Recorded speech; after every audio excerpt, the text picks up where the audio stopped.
that I'll admit to Hashem, I have no problem doing it from the Ehel. But then I got carried away in a conversation with someone and I lost track of time. But in any case, here I am. As you could see, ready to start davening a little late, but that's fine. I don't have any other schedule other than to give this shir. So last week we spoke about Kiddush, and I promised to give an element in the halachos of Kiddush that are Kabbalistic and something we're familiar with, and that's the not making Kiddush on Friday night on the seventh hour following half day. Okay? So on an average day, such as on the equinox, for example, twice a year, that would be, if you're in the center of a time zone, that would be between 6 and 7 o'clock. So we're all familiar with that. And I promised that I would elaborate on that minhag, which we didn't get to last week, which is not surprising. That happens all the time. But before I begin, here we go again.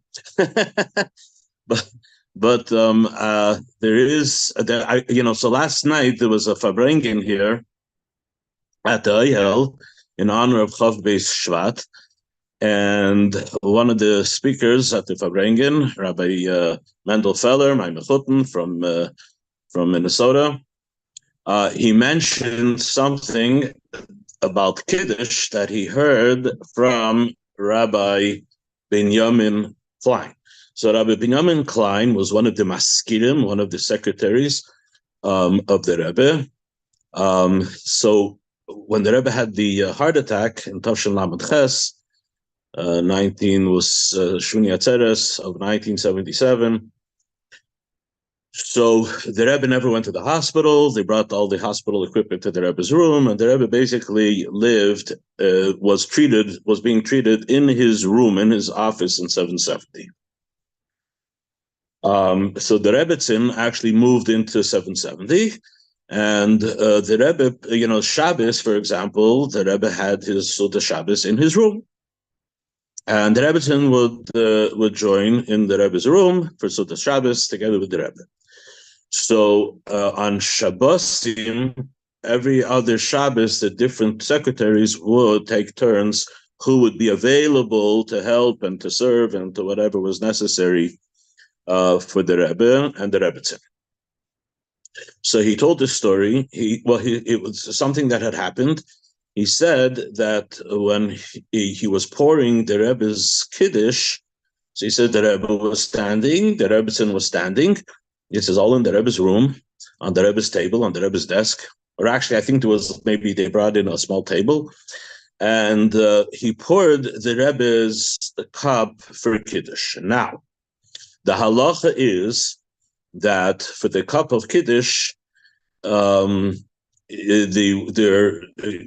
a number of different requirements. And one of the requirements is that the cup of Kiddush should be full. Kais mole, a full cup. But then in Shulchan Aruch, it says very clearly that you don't have to pour over, because that would be make a mess. That would be taking a mitzvah and creating a mess, which is improper when it comes to a mitzvah. Now, this is in contrast to the minhag of Havdalah.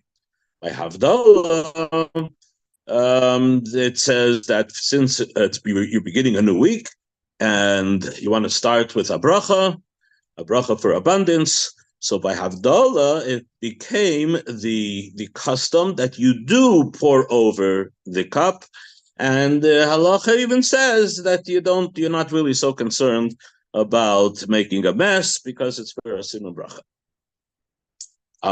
But by Kiddush, though, the halacha says clearly that you have to fill up the cup, but it doesn't even have to go to the tippy top because you don't want to make a mess. And like I mentioned, that would be improper while doing a mitzvah. Okay. So he poured the cup, and the Rebbe was standing, and the Rebbe was waiting.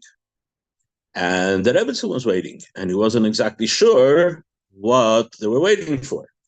After a brief few moments, I guess a few awkward moments, the Rebbetzin spoke up.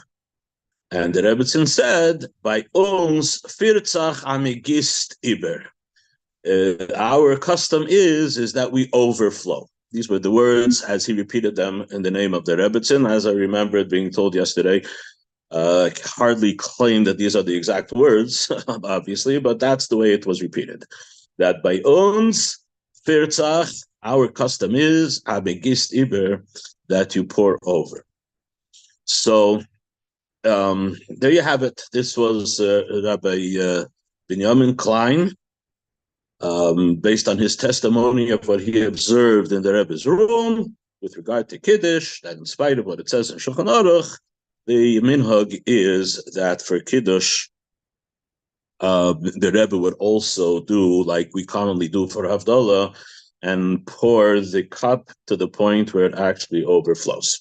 Okay.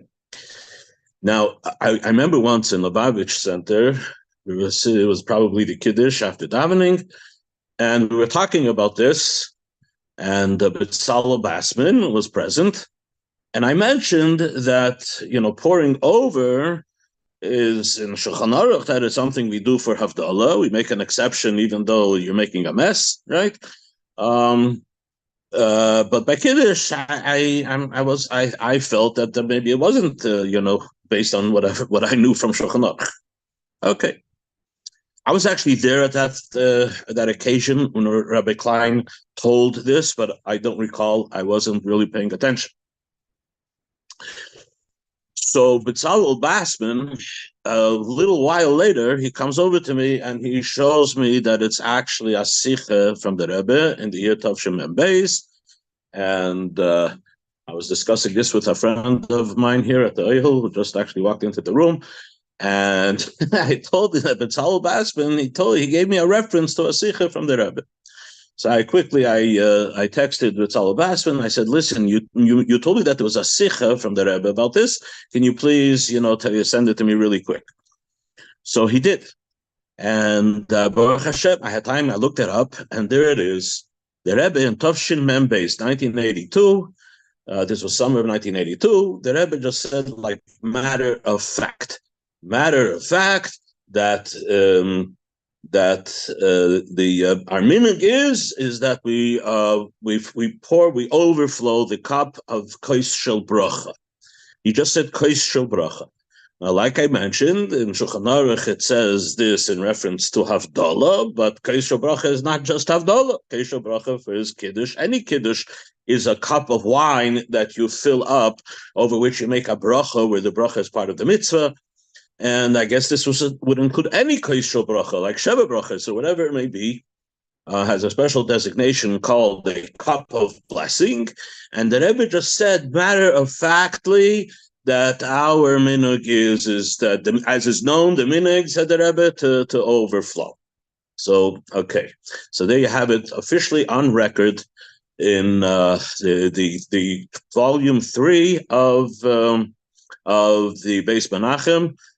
I'm sorry, the Rebbe Siches, in the Svadios, in the Fabrengens, of Teres Menachem, and it's on page 1692 if you want to look it up.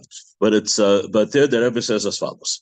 The Rebbe says that after he stated, as a matter of fact, that this is the minhag, the Rebbe said, so but how do we reconcile this with what it says in Shulchan Aruch, that that although we make the exception for Havdalah, but generally for Kiddush, you fill up the cup, but you don't have to fill it to the tippy top, so it doesn't spill all over and make a mess. Said the Rebbe that what it says in Shulchan Aruch about making a mess is if it's going to pour all over. The Rebbe says all over the floor, for that matter, I guess all over the table, and therefore said the Rebbe, when you do this, right, make sure that there's a plate underneath the cup, and so when it does pour over, so then it it should pour over into the plate. But then the Rebbe addressed another question: isn't this being wasteful? We know that in Shulchan Aruch, We're very particular about not wasting. It's called Bal Tashkis. So why? How come this is not considered being wasteful? So said the Rebbe, since we're doing it as a siman bracha, and again, this it says only by Havdalah, but yet the Rebbe took it from Havdalah and the Rebbe applies it to all case shel bracha. So the Rebbe said, since you're doing it for the purpose of adding blessing and adding bracha, so says the Rebbe. So therefore, the Rebbe says that's that therefore it's not wouldn't be considered that you're wasting the wine.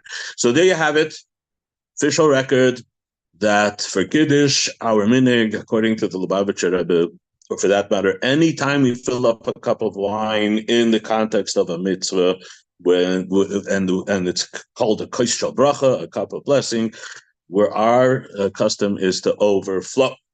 So Mitzvah Hashem, I want to wish everybody for tonight when you make Kiddush and tomorrow that you make Kiddush, that your cups should be overflowing with wine and bracha, that it symbolizes the blessings that it should bring. Okay, so there we got that.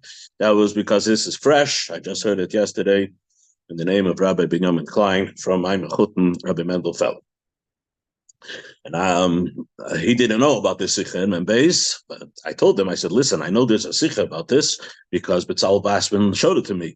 And I didn't show it to Rabbi Mendelfeller last night, but this morning I had time to look it up, and indeed it is there. Well, I asked Pizzalo to give me a little bit of exactly where it was, and I was able to find it.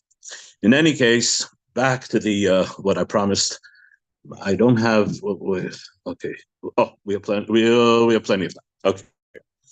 So, as far as the minhag of not making Kiddush between the seventh hour following Chatzos, following noon of Friday. So, this is, again, it's a halacha that's brought as a minhag. The source of the minhag is from a sefer called Tikkunei Shabbos. Tikkunei Shabbos is a sefer that was written by one of the Talmidei Arizal, I believe. Tikkunei Shabbos, wer hat das geschrieben? Von the Talmidei Arizal. So this would be, the Arizal we know did not write his own Torah. Most of what we have from the Arizal are from his Talmidim, primarily from Reb Chaim Vital. So this may be from Reb Chaim Vital, I don't remember exactly. Tikkunei Shabbos, if you want, you can Google it as we're speaking. But it's for sure from the time of the Arizal. And in the Tikkunei Shabbos, it mentions the minhag of not making Kiddush in that hour. Okay. And he says very shortly, he doesn't really elaborate. And he says that okay, so this has to do with a broader subject.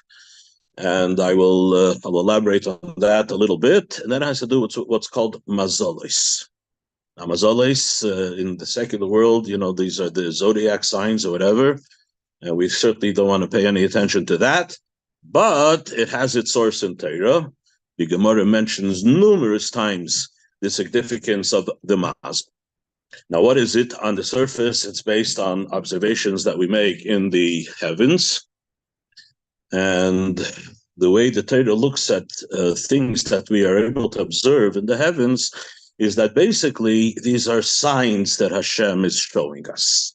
By the way Hashem arranges the stars and the things that we're able to observe in the Shamayim, in the heaven, these are all things that give us somewhat of an indication of how Hashem is creating the world. Now we know, of course, that Hashem is constantly, he is animating and keeping in existence the world. So the world is sustained by the energy that Hashem is investing in the creation. So this is something that the Alter Rebbe speaks about at great length. Tanya, primarily in Shayichat Emunah, but in other places as well. So Hashem is constantly creating the world. Now that energy that Hashem uses to create the world, it's not some kind of a generic godly energy. the energy has some kind of a character to it. Now, the character of the energy of Hashem, like we can't give characteristics to Hashem, but we know that Hashem, when He created the world, He filtered the energy through the spheres and into Hishtalshalus, and through the filtering, it then acquires a characteristic. So when we see it as having something unique, something special. They're different, right? Now, this, of course, applies to every moment, every day. When it comes to the mazoles that we're going to speak about now, we're talking about the mazoles of each hour of the day. We're more familiar probably about the mazoles of the months. And that is where there's the similarity between Lahavdil, the zodiac, whatever. But like I said, it has its source, and the Gemara speaks at great length, many times, not so much at great length, but frequently. The Gemara makes mention of the significance of the time that we happen to be in reference to what we're observing in the heavens. Okay. So, like I said, mazoles, there's all different classifications of mazoles, the way it is for the months, the way it is for the days, and especially the way it is, and also with reference to the Kiddush and this minhag as it is for the hours. Okay. By the way, there's the famous story when the Alter Rebbe was in prison, so he was in a cell where there was no window, so there was no way to observe physically, what time of the day it was. And the question was, how did the Alter Rebbe know? There are many halachas that have to do with the time of the days, man krishma, etc., etc. So what day it is? So how did the Alter Rebbe know? So the answer is the Alter Rebbe was very in tune with the spiritual energy that was creating the world, and the Alter Rebbe was able to tell that based on the mazel through which Hashem's energy is being filtered into the world, he was able to tell what time of the day it was. So this is something, of course, that the Alter Rebbe was able to do. We're not necessarily quite on that level, but nonetheless, we do know from Torah and many sources what the mazel is for that particular time of the day. So, when it comes to the hours of the day, so this is, like I said, the Tikkun Shabbos mentions, and he just says very shortly. He says it's very appropriate that we should make Kiddush in the mazel that's called tzedek.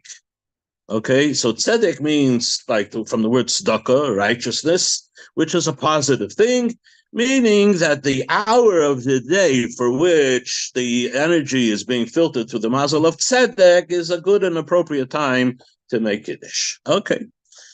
It so happens to be that in Shulchan Aruch, the Magen Avram brings this minhag from the Tikkun Shabbos, which is very common. The Magen Avram is printed on the side of the Shulchan Aruch of the Beis Yosef.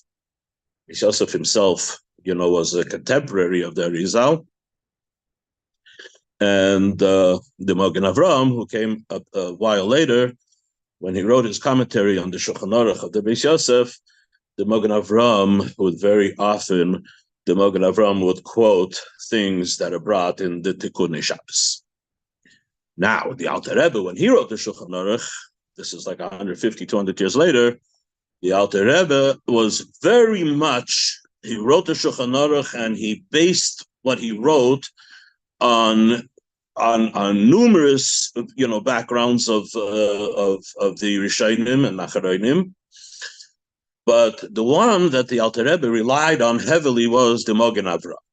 So it's almost throughout the Shulchan Aruch we see that when there's a difference of opinion between the Magen Avram and another one of the commentaries, the Taz or others, the Alter Rebbe generally sides with the Magen Avram. So when the Magen Avram brings this minhag, so it's expected that the Alter Rebbe will bring it in Shulchan Aruch as well. And indeed, in the Alter Rebbe Shulchan Aruch, he says there are those that are familiar with the Kabbalistic the nature of things, have the minhag that they do not to make Kiddush in that hour. Okay. In Shulchan Aruch, there is a commentary on the Magen Avraham called the Machzis HaShekel, and the Machzis HaShekel writes at great length. He writes about explaining this minhag. So let me tell you what the Machzis HaShekel says, and this is where I'm getting my information from. And he says as follows: when the Gemara mentions the different hours and the different mazoles for each hour, so what are these mazoles? So he says, now if you look up in the sky, besides the formation of the stars, right? The formation of the stars, basically, from our perspective, they don't change. Everything in the sky is fixed. It's all fixed. The only thing is that the whole thing is constantly rotating. So what we see in the summer is not what we see in the winter. But when it comes to next summer, we see again exactly what we saw the summer before. Right? So anybody knows a little bit, maybe in 5th grade, you learned about the Big Dipper and the Little Dipper, and they're all up there, and they don't change. Certainly not from our observation or with our sight. Maybe, with highly sensitive telescopes, you could see whatever. There's all kinds of stuff now that astronomers are discovering. But in any case, like I said, on the surface, since the times of Avraham Avinu until today, when you look up in the sky, you're pretty much seeing exactly the same thing that Avraham Avinu saw, or for that matter, Adam Rishon saw on the 4th day of creation, on Wednesday, when Hashem put all of these heavenly bodies up there in the sky. Okay. So there's an exception to the fit picture of the sky. And that is that you notice that there are visibly, we know that there are many more today, but visibly to the human eye, there are 7 things in the sky that are actually constantly moving. They're also called stars because they look like stars, except for 2 of them, which is the sun and the moon of the 7, right? Those are 2 out of the 7. But the other 5 are actually planets that are visible to the human eye. And these planets, they look like stars from our perspective, but they're called the koichvei leches. These are stars that are constantly moving around. So these 7 stars, they represent the mazel. Each of them stand for a different hour, which means that every hour, so there's what's called the Chama of the sun. There's what's called Noiga, which is one of the planets. There's let me see. I used to know them all off by heart, but whatever. Haven't reviewed it for a while. But the different one of them is Maidim, by the way. Maidim is Mars, and that's also visible to the human eye. And each of them represent a different mazel. And those mazoles are like I said before, they're the filter, the funnel through which Hashem creates the world for that hour. And therefore, Kabbalistically speaking, each hour has a different characteristic. And the things that we do, according to Kabbalah, for example, the reason why Shema is said in the first 4 hours of the day, or the first 3 hours of the day, and Tefillah and Shema Nesri, the first 4 hours of the day, is because it aligns with the energy, with the mazel of that time of the day. Okay. That's a little confusing if you try to put the 2 things together, but that's the general idea. So, these 7 mazoles, they go through a rotation. Now, this rotation began when Hashem created the world, and he put these bodies into the sky. So that was Wednesday. So beginning on the first hour of Wednesday, now the day, of course, according to the Torah, starts at night. So nightfall of Wednesday is the point at which we begin each hour representing a different of these 7 these 7 mazoles. So the first hour Wednesday is the first of the seven, the second hour would be the second, and so on. And then it keeps on going in a rotation. So as it turns out, because we have 7 days of a week, right? So if you go through this cycle, so the throughout the 7 days, any given hour of the day, if it's let's say the noon, the first hour after noon of any given day is always going to be the same mazel because the cycles coincide. 7 days, 7 of these moving stars. And then when you go through 7 days, this is simple math multiplication. It's going to basically, so you have 24 hours of a day. If you do 7 times 24, it's going to be a number that's divisible by 7, obviously, right? So when you finish the cycle, when you come to next week, the beginning of Wednesday, when you come to Wednesday night, the beginning of Wednesday, which is basically Tuesday night, as we refer to it, begins that cycle all over from the beginning, okay? And because the two cycles coincide perfectly, which is, by the way, an interesting different topic, that the 7 days of the week seems to be like an arbitrary number, but that is what the Torah basically has decided, and so it's not arbitrary at all. And we have 7 days of the week, and like I said, these two, and that's how we live our lives, based on that cycle of 7 days of a week, even in the secular world, for that matter. So it turns out that every single given hour of any day of the week, right, of the 24 hours of that day, they're always going to be that specific mazel. It's going to be represented by that particular mazel of the 7 mazalis. So if you make the calculation, and by the way, in the art scroll, I think in Masechta Rosh Hashanah in the back, because I think it's in Masechta Rosh Hashanah, there's some mention about this idea. So I think it's in the back of the art scroll where they do a more lengthy, explanation. Things that were discussed in the Gemara. They have a chart to show you exactly any hour of the day. So if you know which hour of the day you were born, you know in which mazel you were born, and the Gemara actually makes reference to that. So okay, like if somebody was born in the mazel of Mars, of Madim. So Madim represents blood, red, and it represents blood. And it says that person may have a tendency to spill blood. So it's a good idea for that person to perhaps channel that into something positive and to become a sheikhet. So I don't know exactly what mazel I was born in, but I did become a sheikhet. And that, Baruch Hashem, is diverting whatever negative energy into something, Baruch Hashem, positive. I mean that there's some negative energy lurking in my persona is pretty obvious to me. But this is this is how the Gemara suggests that we deal with it. Okay. Okay. So it turns out. This is all from the Machzis HaShekel in his commentary on the Magen Avram, where he brings this minhag of the Tikkun Shabbos. So it turns out that if you calculate exactly the first hour of Shabbos, now the first hour of Shabbos is going to be, on average, like I say, the equinox day, where everything equalizes. Right? The day and the night are the same amount of time. So if you count from noon of Friday on any given week, the mazel on the hour before Shabbos is going to be tzedek.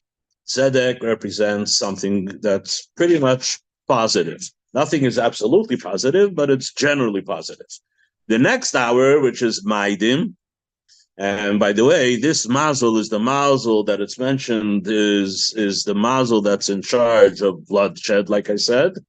So like wars and so on and so forth, which are not necessarily negative, but they're not the happiest things in the world. They might be necessary, but they're certainly not, that they're not happy things. And that's the mazel of Maidim. So if on average Shabbos, the first hour of the night, which would be the 7th hour, so you have 6 hours from noon, right? So that's half of the 12-hour day. So you count from noon 6 hours, and then the beginning of the next hour, which is the 7th hour, that hour is always the hour that's attributed to the mazel of Mars, the mazel of Mike. Okay? So what is the Tikkun Shabbos saying? The Tikkun Shabbos is saying that why Kiddush is such a great mitzvah, a beautiful mitzvah, and the halacha is that you should make Kiddush as quickly as possible when Shabbos begins. You don't have to cut short the Kabbalah Shabbos. You could sing the Chadaydi and the Chonaranana, and enjoy yourself, and you don't have to rush through the davening in order to make Kiddush.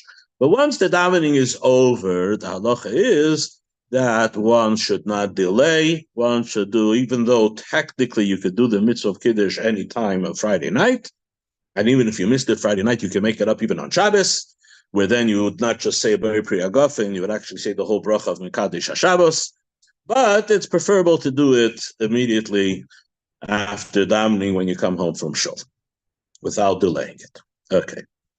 So therefore, says the Maftis HaShekel, what the Tikkun Shabbos is saying, Shabbos, we don't have to wait for nightfall for Shabbos. There's a certain period of time before Shabbos, which is on average an hour and a quarter, 75 minutes before nightfall, before sunset, to be more accurate, is the time which is called Plag Mincha. I'm not going to get into that right now, but during that time, you could already begin Shabbos. As a matter of fact, it's a mitzvah. And again, I'm not going to get into that too much, but it's actually a mitzvah to precede the accepting of Shabbos before the actual nightfall, when it will naturally begin. So nightfall, Shabbos begins, whether you like it or not. And then you're subject to all of the halachos and the mitzvahs of Shabbos. But you have the option, and not only the option, but you have a mitzvah to make it somewhat earlier, right? To be makdim, to precede the actual nightfall with the acceptance of Shabbos. And you have the option of doing it as early as 75 minutes on average on that perfect day, the equinox day. It'll be 75 minutes exactly before nightfall. Okay, so if that's the case, if you have that option, so what the Tikkun Shabbos is recommending, why wait for the beginning of Shabbos naturally, which was going to be on average the first hour of nightfall, which corresponds to the Madim, the Mazel that allows for certain negative things to happen as well, unless we intervene. Rather than a time of tzedek, which is just naturally positive, it requires less intervention, for positive outcomes. It would be a good idea to make Kiddush in the mazel of tzedek. Now, everything I'm telling you, by the way, has a big practical complication. That is because we live pretty north of the equator. We only have those 2 days of the equinox in the year, right? So all of this, is almost like, well, 1 second, the first hour of Shabbos is not necessarily the 7th hour after Chatzos. In the summer, it's going to be later. In the winter, it's going to be even earlier. So that complicates things, and the Maftis HaShekel actually addresses it. But whatever, we're not going to get into that. But the bottom line is, let's just assume that everything is perfect, and the Shabbos always begins in the 7th hour, and that's when the sun sets after 12-hour day of a perfect equal day divided by 12 and 12, and we're just going to go with that assumption. Like I said, it is discussed, but we're not going to get into that. Okay. But the thing that is constant is the mazel of each hour. It's going to be whether it's night already or whether it's still day. That hour is going to correspond to that mazel. So that is the hour that we don't make Kiddush. Now, it seems that our emphasis is more about not making Kiddush in the mazel of Maidim. But if you look in the source, it's not so much about not making Kiddush in that hour. It's about preferring to make Kiddush, since you anyway have a mitzvah to start Shabbos early, to start Shabbos early enough that you could actually make Kiddush in the mazel that precedes the mazel of Mars, which is the mazel of Tzedek, the mazel of righteousness. Okay, so that's the bottom line as far as this minhag. There's a fellow that I believe is coming to Pittsburgh. He went to school here in Pittsburgh. His name is Tamir Goodman, famous for his basketball capabilities and for his devotion to Yiddishkeit, where he declined certain very lucrative offers in the world of basketball, so not to in any way compromise his Shmira Shabbos. So that's probably what he's known for his basketball skills, but he's famous for his declining some very real, lucrative offers because they would conflict with Shabbos. Okay. I think he's coming to Pittsburgh. I noticed somewhere that in one of the flyers or whatever. So he happens to be a student of mine. So that year we wanted to print like a little kibitz, like a notebook, a pamphlet or whatever, more than a pamphlet, but and different things that the students would write for Shabbos. So the Alter Rebbe, on the one hand, so there's an interesting halacha where the Alter Rebbe brings this minhag of the Tikkun Shabbos. The Alter Rebbe says that in spite of this minhag, right, it shouldn't be in conflict with the halacha that you should make Kiddush as soon as possible. So, if it turns out that when you're ready for Kiddush, it's already the mazel of Maidim, says the Alter Rebbe that it shouldn't be in conflict. Don't wait, because the halacha, when it's in conflict with a minhag of Kabbalah, the basic halacha always takes preference. That's what it seems that the Alter Rebbe is saying. But then the Alter Rebbe adds one line, and he says, but I already mentioned that it's better to make Kiddush in the mazel of Tzedek, or the hour before, because the Alter Rebbe, that's where the Alter Rebbe discusses that it's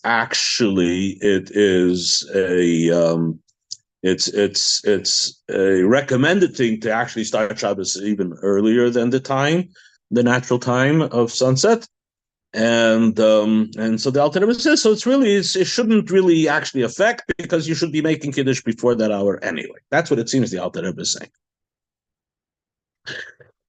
However, I saw a letter from the Rebbe. The Rebbe was addressing this minhag. Somebody asked something about the minhag, and I believe that it was a letter, it was a letter coming from someone in Eretz Yisro. And that person in Eretz Yisro was telling the Rebbe that there in Eretz Yisro, this minhag has never really caught up. So in Eretz Yisro, it's not the minhag to refrain from making Kiddush in that hour. That's what the person writes to the Rebbe. So very interestingly, I mentioned about Tamir Goodman, by the way. So what does this have to do with Tamir Goodman? So I was helping him to prepare something, for this thing we wanted to publish. So I said, there seems to be, like a question here, because the Alter Rebbe on the one hand suggests that we shouldn't follow this minhag if it's going to be in conflict with the basic halacha that you should make Kiddush you shouldn't delay the Kiddush.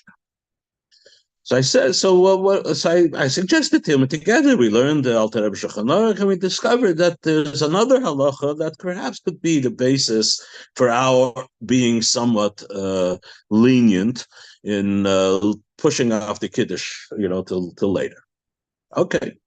And there's actually other sources for this, but the halacha that the Alter Rebbe says that if it's Shabbos comes, and it's time, you should make Kiddush right away. But Kiddush, there's a condition. Kiddush always has to be done together with the meal. You can't just do an isolated Kiddush. Kiddush has to be done in conjunction with a meal. If that's the case, is the Alter Rebbe, what if somebody's just not hungry? And you don't want to force yourself to eat the meal. It's part of the mitzvah of Shabbos, right? So you want to eat the meal when you have an appetite to eat the meal. Says the Alter Rebbe, okay, so in that case, it's all right to wait. You have a whole night anyway to make Kiddush. Making Kiddush in the beginning it's part of the mitzvah, but it's called mitzvah min hamuvchar. It's not conditional. It's not an absolute. And in that case, says the Alter Rebbe, you could actually wait until you're hungry and then make Kiddush and have your meal. Okay, so I said maybe this explains the minhag of that we commonly observe, that in Lubavitch we don't see people running home, and certainly not if it's like in the time of the year when that hour happens to be when shul is over, and in Lubavitch Center, people they stay in shul, they learn and whatever, and they come home. They kind of try to arrange that when they come home, it should be in the time when that hour has already passed. So together with Tamir Goodman, we said, okay, so maybe this will be like a justification for what we observe within the Lubavitch community. Okay, got printed. It's on record. It's signed by Tamir Goodman, and this is what we came up with. But then I saw a letter from the Rebbe responding to this person writing from Eretz Yisrael. And the person from Eretz Yisrael is saying that it's not their minhag. It's not their minhag in Eretz Yisrael. So the Rebbe actually responds with a justification for the fact that in Israel, if it's true, so the Rebbe says there could be a justification for that. And what the Rebbe says is that the Alter Rebbe himself, when he brings this minhag, seems to be indicating that it should not be in conflict with the basic halacha, that it's best to do the mitzvah of Kiddush right away. Now, the Rebbe is not advocating that we drop this minhag, not by not by a long shot. That's not what the Rebbe is saying. The Rebbe is just saying that for those in Eretz Yisrael who don't have that minhag, there is, some basis that we can justify it from the Alter Rebbe himself, because when the Alter Rebbe, like I just said, when he brings that minhag, he also says it shouldn't be in conflict. Now, what I learned from that letter is that what Tamir Goodman and myself came up with is actually not the Rebbe's way of learning the Alter Rebbe. Because so when the Alter Rebbe writes that, immediately he qualifies it. He says, but I anyway said that you should make Kiddush early, before that hour. But according to the Rebbe is really not focusing on that. The Rebbe is focusing on the Alter Rebbe as if the Alter Rebbe is saying that it shouldn't be in conflict and therefore don't wait, which is another way to interpret what the Alter Rebbe is saying. In other words, basically the Alter Rebbe says, it comes this hour, if it's the time for Kiddush, you shouldn't delay it, right? That's in spite of the fact that Chabad doesn't, we don't see, many don't pay attention to that. But that's what seems to be what the Alter Rebbe is saying. But then the Alter Rebbe qualifies it and he says, but anyway, I said you should make Kiddush before. But it does not exclude the fact that the Alter Rebbe is saying, but if you didn't make Kiddush before, when that hour comes and it's time to eat, it shouldn't be in conflict with the halacha. The justification of what that we said, still, it could be applied. This is okay, fine, but the Alter Rebbe already said in halacha before that but if you don't have an appetite, well, the Bible chassid, he knows that there's this minute from the Tikkun Zayir, so that's going to ruin his appetite. He's not going to want to eat in that hour. So that would be the justification. That would be, we'll call it the Tamir Goodman justification. But the Rebbe says that the Alter Rebbe in general seems to be siding with not giving precedence to that minhag over the basic halacha of making Kiddush as soon as you could. So again, I don't know that the Rebbe meant that as to tell us how we should what we should follow. It was more about somehow justifying what they're doing in Eretz Yisrael, or at least in whatever in the community that this person who was writing this letter was writing from. Anyway, so this is what I promised you last week. Not so much what we spoke about at the end, but more about the basic explanation of this minhag based on these hourly mazalos and where this whole minhag comes from. I do want to say that I've heard that some people want to suggest that this only applies when you're making Kiddush on red wine. And I was forever saying that I have no idea where that came from, and I am highly suspicious that it has absolutely no basis whatsoever. So that was my thoughts, and I've shared it with others as if I'm the big expert. And if I don't know that this has any basis, then I'm sorry, it can't be, right? I mean, even Rabbi Deren never heard of it. So, but that Hashem usually helps me. And in the English translation of the Alter Rebbe Shulchan Aruch that was published by Kahas, so there's a footnote in this place in Shulchan Aruch, and he says exactly what I just said, that this rumor about this minhag not applying on white wine, only on red wine, is a myth. And it's actually, it's not true. So if you're going to follow the minhag, it's not going to help you to make Kiddush on white wine. If for whatever reason you don't follow the minhag, there's plenty of grounds to maintain your righteous status. But if you do want to keep the minhag, so it's not going to help you to make Kiddush on white wine.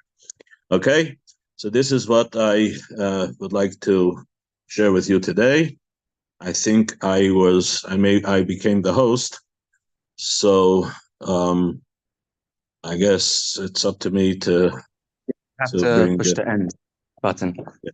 Okay. Anyway, good Shabbos, everyone. I'm here at the Ohel for Shabbos. My wife and Bracha are participating in the grand Kiddush. So I'm basically just I was the chauffeur to pick up Bracha in Monsey and to bring her to New York. Today she's very busy, chaperoning whatever. It's something that she's an usher. She's an usher at one of the events today of the Kiddush. So she has a very important job. And I figure, okay, they're busy, and I'll just go to the Ohel for Shabbos, and here I am. So regards from the Ohel, and I hope you all have a very a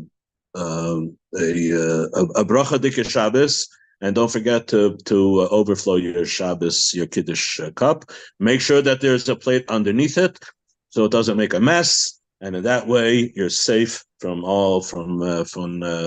any issues of what's brought in Shulchan Aruch. Okay, so good Shabbos. Good Shabbos. Where are you driving, by the way, Chaim? We're driving towards the Poconos. Oh, you're heading to the Poconos. Good for you. Okay, so good Shabbos, everyone. Shabbos, Rabbi. Good Shabbos, good Shabbos. Thank you, Rabbi. New York. Okay. Have us in my davening and by the Ohel. Yes. By Verbringing. I'm pouring over my cup. I don't know if it'll be wine or something else, but we're gonna pour it over and we're gonna say L'chaim, and I'll have all my good friends in mind. Okay, thank you very much. Good